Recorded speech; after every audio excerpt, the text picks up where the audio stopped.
The ID card bounced off the marble floor with a sharp crack that echoed through Sterling Financial Bank's pristine lobby. Anderson Mitchell, the bank's senior manager, had just thrown a 60-year-old black man's identification onto the ground like it was garbage. Documents like these don't inspire confidence. Anderson sneered, adjusting his Italian tie while watching the elderly man bend down to retrieve his ID. Perhaps you'd be better off looking for a bank more suited to your profile. What Anderson didn't know was that he had just humiliated Roberto Silva, father of Marcus Silva, CEO of Silva Tech Industries, worth $12 billion, and Sterling Bank's most valuable potential client.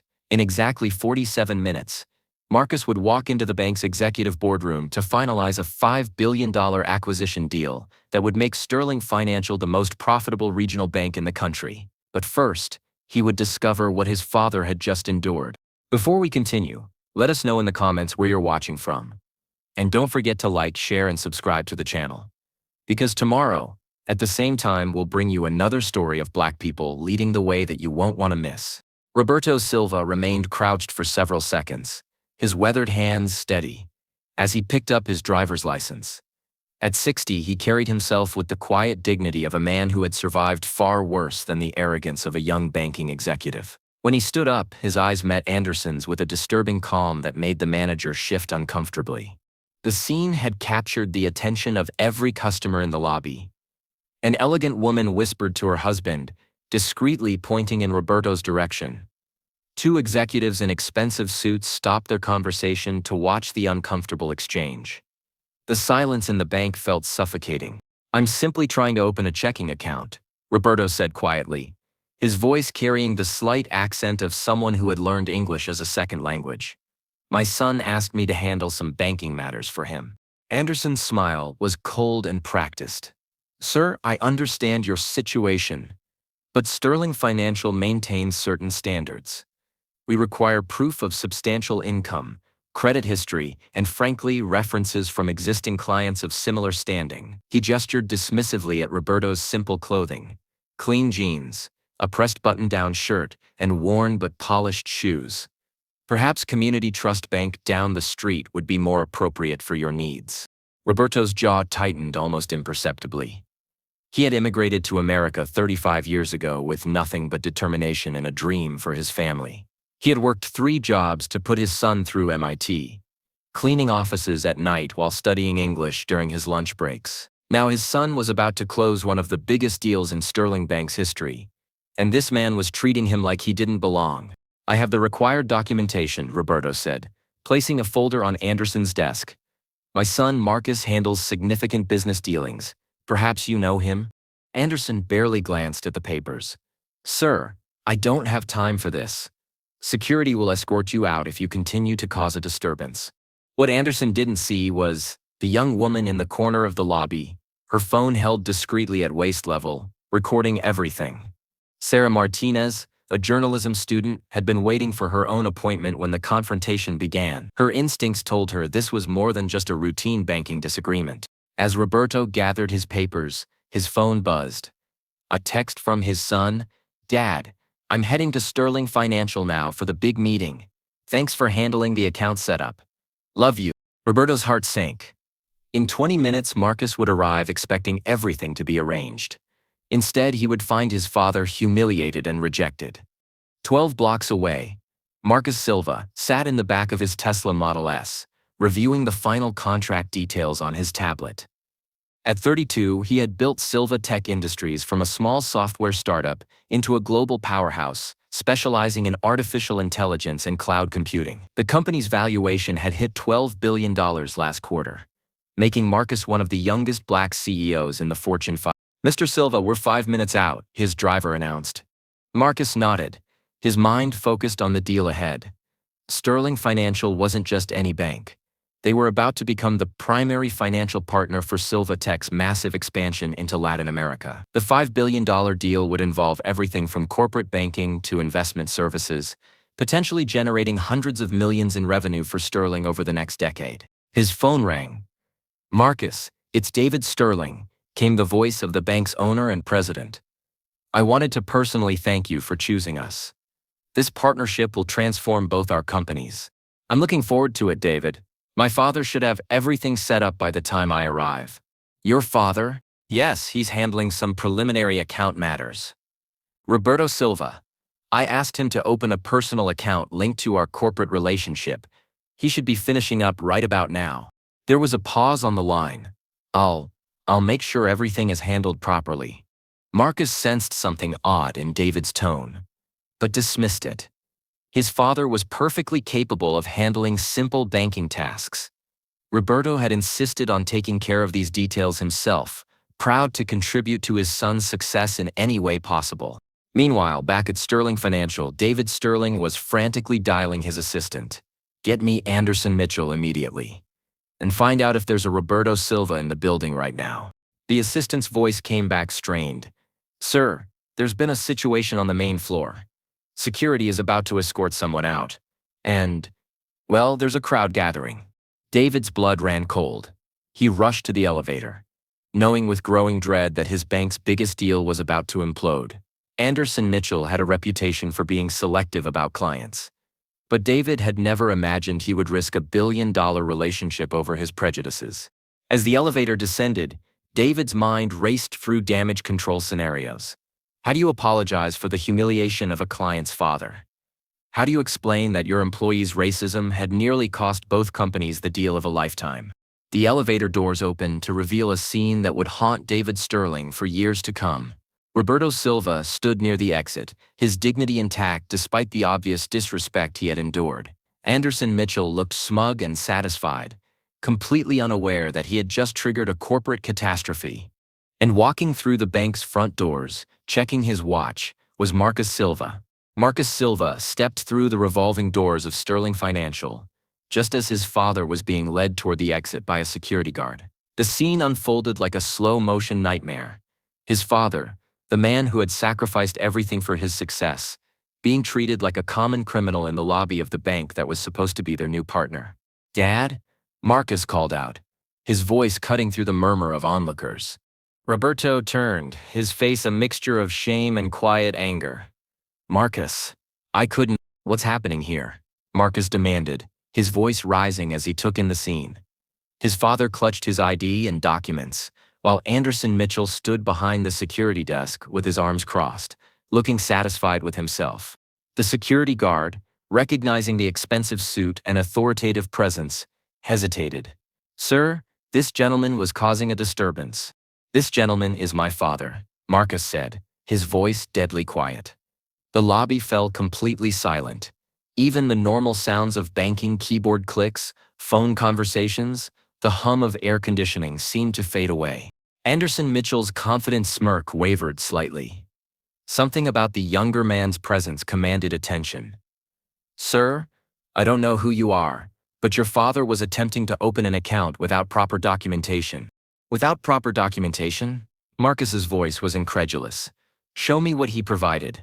Anderson reluctantly handed over Roberto's folder.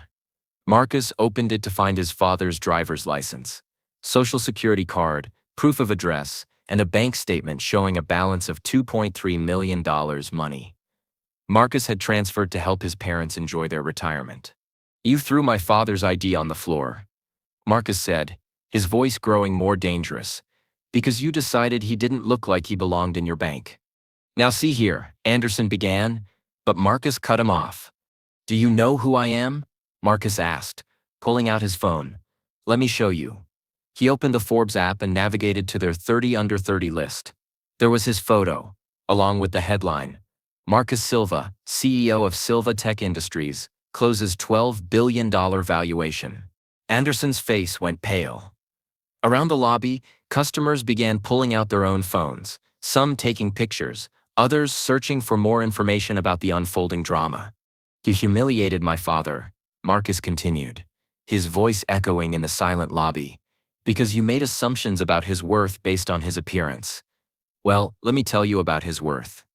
This man worked 3 jobs to put me through MIT. He cleaned offices at night and studied English during lunch breaks. He built the foundation for everything I've achieved. David Sterling appeared at the top of the staircase, having heard raised voices from his office. When he saw Marcus Silva in the lobby, his heart stopped. And in about 10 minutes, Marcus continued, I was supposed to sit in your boardroom and sign a $5 billion deal with this bank. But that's not happening now. Anderson Mitchell finally understood the magnitude of his mistake.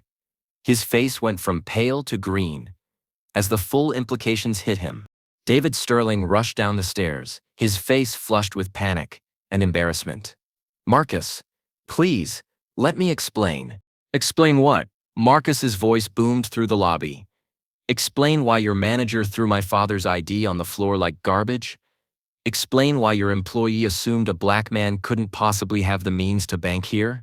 Every customer in the lobby was now openly staring. Sarah Martinez, still recording discreetly, had captured the entire confrontation. She realized she was witnessing a pivotal moment, not just a business deal gone wrong, but a powerful statement about dignity and respect. Anderson Mitchell stepped forward desperately. Mr. Silva, I had no idea.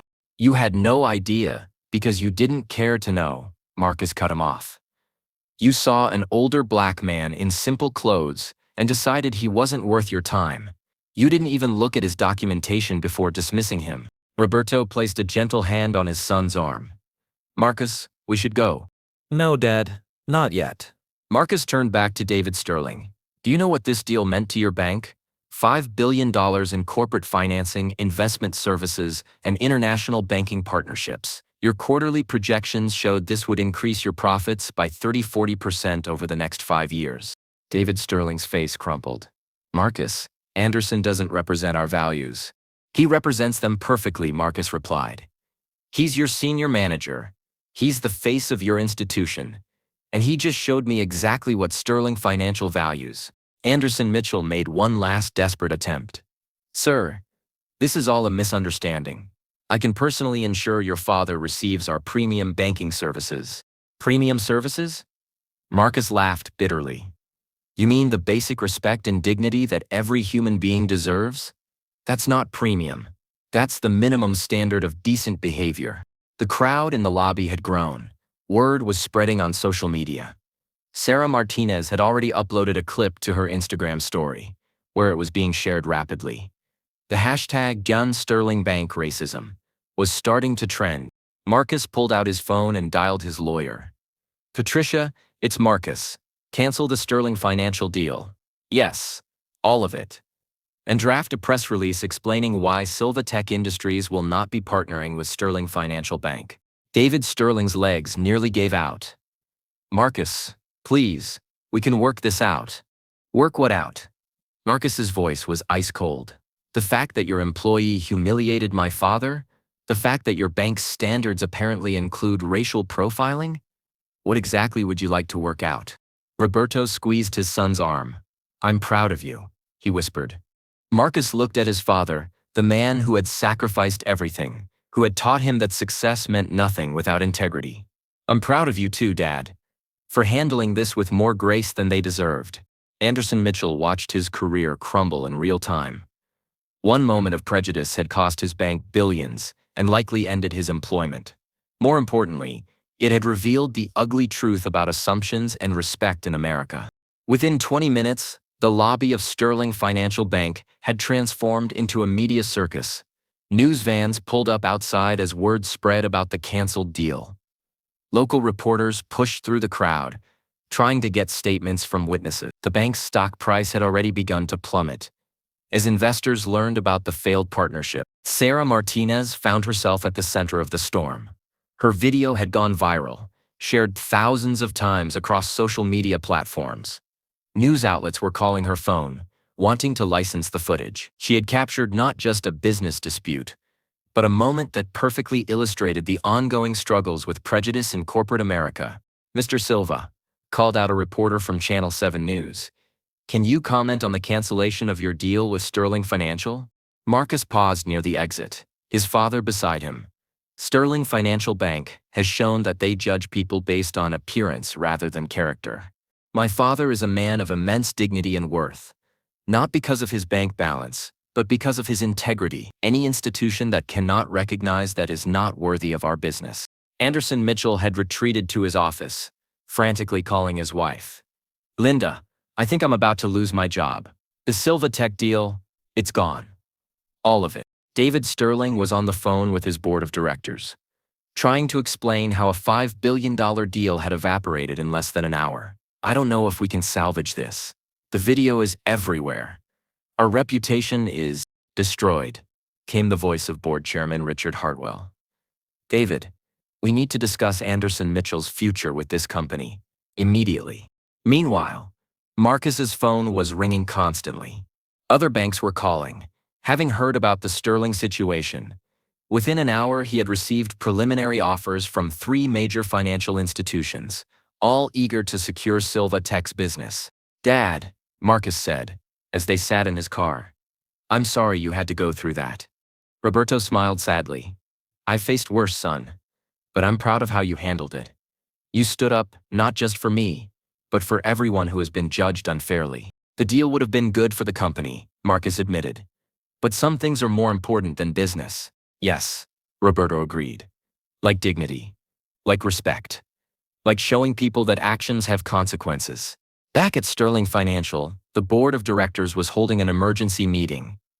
Anderson Mitchell had been suspended pending investigation, but the damage was done. 3 major clients had already called to discuss moving their accounts. The bank's social media pages were flooded with angry comments. We need to issue a public apology, suggested board member Helen Chang. And we need to implement sensitivity training for all employees. It's too late for that, Hardwell replied grimly. The Silva deal was going to secure our future. Now we're looking at potential lawsuits, lost clients, and a reputation that may never recover. As the sun set over the city, news of the Sterling Financial incident had spread nationally. Business networks were discussing the case as an example of how prejudice could destroy corporate relationships. Social media influencers were sharing their own experiences with the discrimination in banking and other industries. Marcus Silva had turned a moment of humiliation into a powerful statement about values and integrity. But the real question remained, would Sterling Financial learn from this catastrophe, or would they become another cautionary tale about the cost of prejudice? 3 days after the Sterling Financial incident, the banking world was still reeling. The story had made national news, with major networks interviewing Marcus Silva about discrimination in corporate America. Sterling Financial's stock had dropped 23%, and 2 major institutional investors had pulled their funding. Anderson Mitchell sat in his empty office, packing his personal belongings into cardboard boxes. His termination had been swift and decisive. 23 years of banking experience, destroyed in a single moment of prejudice. His wife had stopped answering his calls, and his teenage daughter had changed her social media profiles to remove any association with him. The board voted unanimously. David Sterling explained, standing in the doorway. We can't have someone representing our institution who would treat any customer that way. I made a mistake, Anderson said quietly. I judged him based on things that didn't matter. You judged him based on racism, David replied bluntly. And it cost us everything. Meanwhile, Marcus Silva was in his office, fielding calls from banks across the country. Chase Manhattan had offered a $6 billion financing package. Bank of America had proposed a comprehensive international banking partnership. Wells Fargo had presented a deal that would make Silva Tech one of their largest corporate clients. The irony, Marcus told his CFO, is that we're now in a better position than we were before.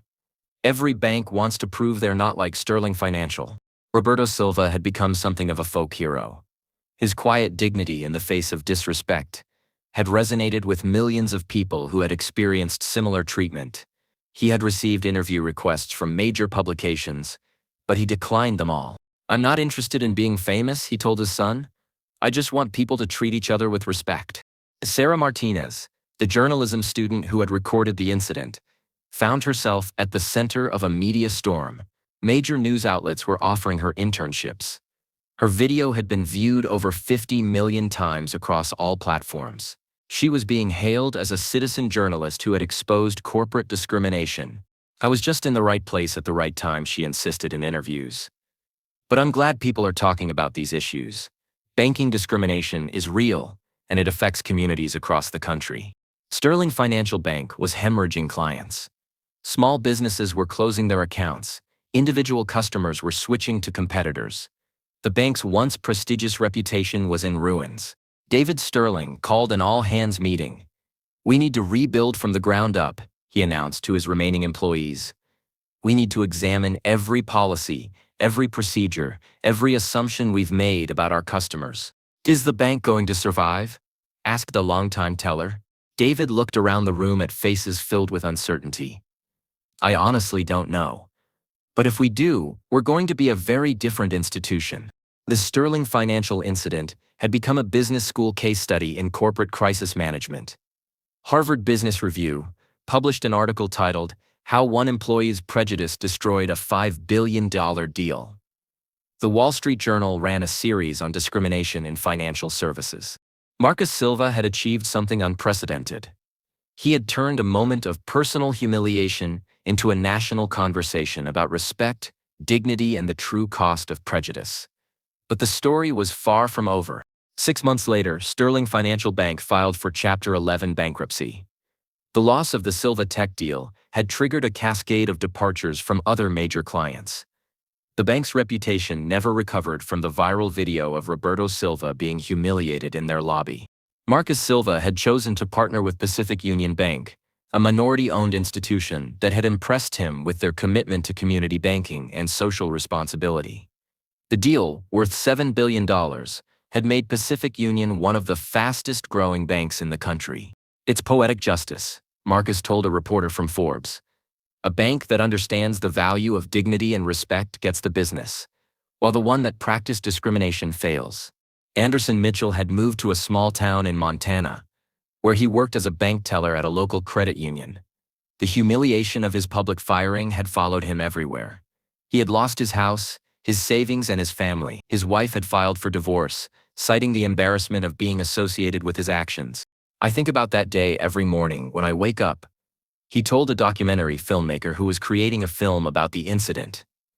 "I destroyed everything because I made assumptions about a man's worth based on his appearance. I have to live with that forever." Roberto Silva had quietly become one of the most respected voices in the conversation about dignity and respect in business. He gave occasional speeches at business schools, always emphasizing that wealth and success mean nothing without basic human decency. "My son's success is built on the foundation of respect," he would tell audiences. "Not just respect for achievement, but respect for every human being, regardless of their background or appearance." Sarah Martinez had graduated and was now working as an investigative journalist for CNN. Her career had been launched by the Sterling Financial video, but she had proven herself as a skilled reporter who specialized in exposing corporate discrimination. "The Silva story taught me that powerful moments can happen anywhere," she reflected. "Sometimes the most important stories are unfolding right in front of us, and we just need to be brave enough to document them."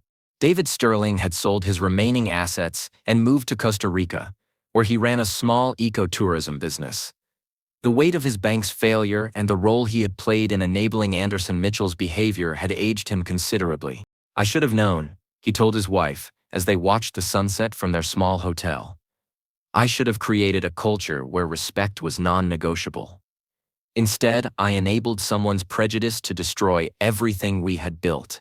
The Silva tech deal had become legendary in business circles. Marcus Silva was regularly invited to speak at conferences about leadership, values, and the importance of treating every individual with dignity. His father often accompanied him, a quiet reminder that true success is measured not just in dollars, but in the respect we show to one another.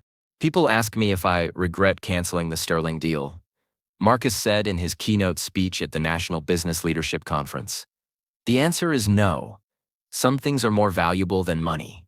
Dignity, respect, the knowledge that you stood up for what's right. Those are the foundations of real success." As Marcus finished his speech, the audience rose in a standing ovation. In the front row, Roberto Silva smiled proudly at his son. The man who had once been humiliated in a bank lobby had become the inspiration for a movement that would change how businesses think about respect, dignity, and the true measure of worth. The Sterling financial incident had ended more than just a business deal. It had exposed the cost of prejudice and the power of standing up for what's right. In a world where discrimination still existed, Marcus and Roberto Silva had shown that dignity and respect were not just moral imperatives, they were good business. And somewhere in Montana, Anderson Mitchell continued to count pennies, and remember the day his prejudice cost him everything, serving as a permanent reminder that in America, everyone deserves to be treated with respect, regardless of the color of their skin or the clothes they wear. 2 years after the Sterling financial collapse, the incident had become more than just a business story. It had sparked a nationwide movement. The Silva Standard had become corporate terminology for treating all customers with dignity, regardless of appearance or perceived status. Business schools across the country now taught case studies about the catastrophic cost of workplace discrimination. Marcus Silva stood before a packed auditorium at Harvard Business School, delivering the annual Ethics in Business lecture. Behind him, a massive screen displayed the now famous photo of his father picking up his ID card from the Sterling financial floor, an image that had become symbolic of resilience in the face of disrespect. "My father taught me that true wealth isn't measured in bank accounts," Marcus began, his voice carrying across the silent lecture hall. "It's measured in how we treat the most vulnerable among us." That day at Sterling Financial, my father wasn't just humiliated, he was tested, and he passed with flying colors. In the audience, Roberto Silva sat in the front row, now 62 and wearing a simple but elegant navy suit. He had reluctantly agreed to attend these speaking engagements, understanding that their story carried weight beyond their personal experience. Beside him sat Maria Silva, Marcus's mother, who had become an advocate for elderly rights after watching her husband's treatment that day. "The banking industry has changed dramatically since the Sterling incident," Marcus continued. 93% of major financial institutions have implemented what they call dignity protocols, comprehensive training programs designed to ensure that every customer receives respectful treatment. The changes were real and measurable. Pacific Union Bank, which had secured the Silva Tech partnership, had grown from a regional player to a national powerhouse. Their Respect First campaign had attracted millions of customers who were tired of being judged by their appearance or background. Meanwhile, 3 states away, Anderson Mitchell was finishing his shift at Mountain View Credit Union in Billings, Montana. The small institution served farmers, ranchers, and working families, people who reminded him daily of the man he had once dismissed so callously. His manager, Janet Rodriguez, had hired him despite his past, believing in second chances. "Anderson," Janet called out as he prepared to leave, "Mrs. Thompson wants to thank you personally for helping her grandson open his first savings account." Anderson looked across the lobby at elderly Mrs. Thompson, who was helping her teenage grandson count his earnings from summer farm work. The boy had saved $247 from baling hay, and Anderson had spent 20 minutes explaining different account options with the same patience he should have shown Roberto Silva. "It's the least I can do," Anderson replied quietly. Every interaction was an opportunity for redemption, though he knew he could never fully atone for the damage he had caused. Back at Harvard, a student raised her hand. "Mr. Silva, do you ever wonder what would have happened if that incident hadn't been recorded?" Marcus paused thoughtfully. "Without Sarah Martinez's video, my father's humiliation might have remained private. But the truth is, discrimination in banking happens every day. The recording just made it impossible to ignore." Sarah Martinez, now a senior correspondent for CNN, was covering the Harvard lecture remotely. Her documentary, The Price of Prejudice, The Sterling Financial Story, had won a Peabody Award and had been screened in corporate boardrooms across America. She had built her career on exposing systemic discrimination, but the Silva story remained her most impactful work. "That day changed my understanding of journalism," Sarah reflected in her live report. "I learned that sometimes the most important stories happen in ordinary places, to ordinary people who show extraordinary dignity." The Sterling Financial Building had been converted into a community center, serving the very populations that Anderson Mitchell had once tried to exclude. The irony wasn't lost on community activists who had pushed for the transformation. David Sterling, now 58 and running his small ecotourism business in Costa Rica, watched the Harvard lecture on his laptop. The weight of his bank's failure still haunted him. He had been forced to sell his mansion, his collection of classic cars, and most of his investments to pay creditors and legal fees. "I enabled a culture of exclusion," he told his wife Carmen, as they watched Marcus speak. "I hired people based on their ability to generate profit, not their character. That was my failure as a leader." "Carmen?" A former social worker who had helped David understand the broader implications of the Sterling incident, squeezed his hand. You can't change the past, but you can keep learning from it. Their small hotel now employed 12 local families, and David had implemented a policy of treating every guest with the same respect, regardless of their budget or background. It was a small act of redemption, but it was genuine. 5 years after the Sterling financial incident, Roberto Silva was invited to speak at the National Banking Association's annual conference. At 65, he moved with the same quiet dignity that had impressed everyone who witnessed his treatment that day. The invitation was unprecedented. A customer addressing an audience of bank executives about respect and dignity. I never wanted to be famous, Roberto began. His accent still noticeable, but his English perfect. I just wanted to open a checking account for my son. But sometimes, life puts you in situations where you have to stand for something bigger than yourself. The audience of 3,000 banking executives listened in rapt attention. Many had implemented new policies directly because of what had happened to Roberto. Some had faced their own reckonings with discriminatory practices in their institutions. When that young man threw my ID on the floor, Roberto continued, he saw an old immigrant who didn't belong in his bank. He didn't see a man who had worked 3 jobs to put his son through MIT. He didn't see someone who had paid taxes for 35 years, voted in every election, and contributed to his community. He saw what he expected to see, not what was really there.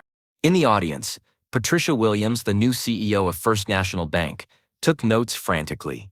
Her institution had lost $2.3 billion in deposits after a similar incident the previous year.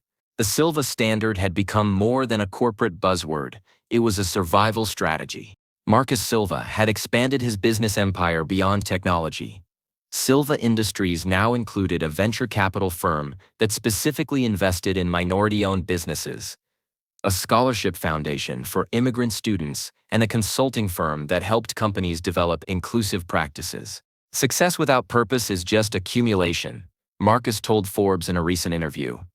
My father's humiliation taught me that true leadership means using your platform to lift others up. The Silva Foundation had awarded over $50 million in scholarships to students from immigrant families. Each recipient received not just financial support, but mentorship from successful professionals who understood the challenges of being underestimated. Anderson Mitchell's journey toward redemption had been slow and painful. He had completed a master's degree in social work while working at the credit union, studying the psychology of prejudice and the impact of discrimination on communities. His thesis, The Cost of Assumptions: How Bias Destroys Value in Financial Services, had been published in the Journal of Business Ethics. I spent 23 years in banking thinking I was protecting the institution, Anderson wrote in his thesis.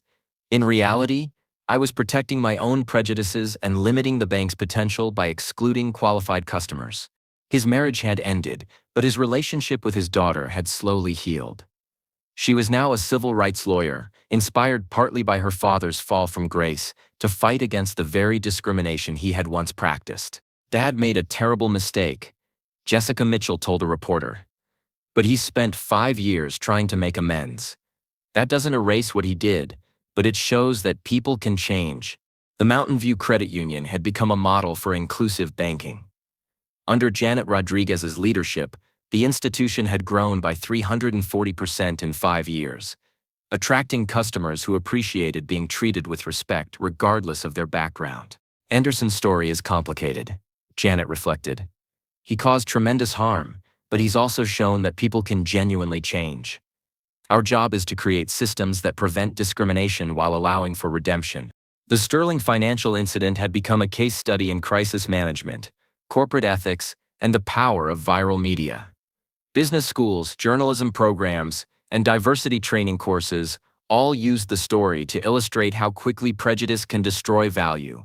But for Roberto Silva, the most important outcome was personal. His granddaughter, Sophia, had just started her freshman year at MIT, the same school her father had attended. She was studying computer science and business, planning to join the family company after graduation. Abuelo, she said to him in Spanish, do you think things have really changed? Roberto smiled, watching his son deliver another speech about dignity and respect. Change is slow, Mija. But it's happening. Your generation will do better than mine.